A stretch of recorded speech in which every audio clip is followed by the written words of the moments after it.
সর্বকালের সেরা 50 অভিনয়শিল্পীর তালিকায় উঠে এসেছেন বলিউড বাদশা শাহরুখ খান। সম্প্রতি ব্রিটিশ ম্যাগাজিন এম্পায়ারের পক্ষ থেকে সেরা এবং চিরস্মরণীয় 50 অভিনয়শিল্পীর তালিকা করা হয়। তালিকায় আছে হলিউড অভিনেতা Tom Hanks, Robert De Niro, Marilyn Monroe, Tom Cruise ও ক্যাট উইন্সলেটের মতো তারকার নাম। আর এই বিশ্ববিখ্যাত অভিনয়শিল্পীদের সঙ্গে ভারত থেকে কেবল শাহরুখ খানই জায়গা করে নিয়েছেন। বিস্তারিত ডেস্ক রিপোর্টে।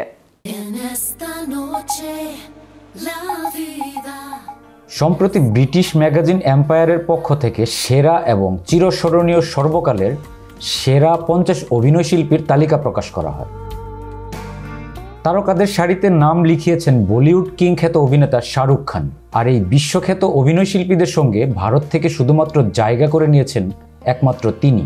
তালিকায় শাহরুখের বিবরণ দিতে গিয়ে তার অভিনীত বেশ কয়েকটি উল্লেখযোগ্য কাজের কথা উল্লেখ করা হয়। এর মধ্যে আছে দেবদাস, মাই নেম ইজ খান, কুছ কুছ হোতা হ্যায় ও স্বদেশ সিনেমার নাম।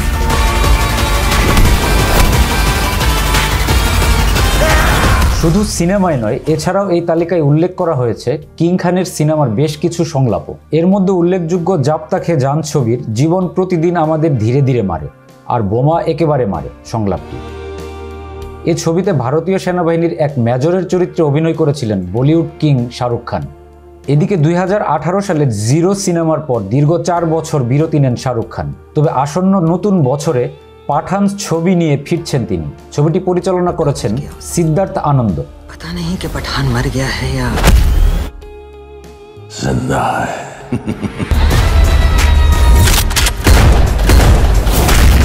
কিং খানের সঙ্গে দীপিকা পাড়ুকোন ও জন আব্রাহামকে দেখা যাবে এই ছবিতে।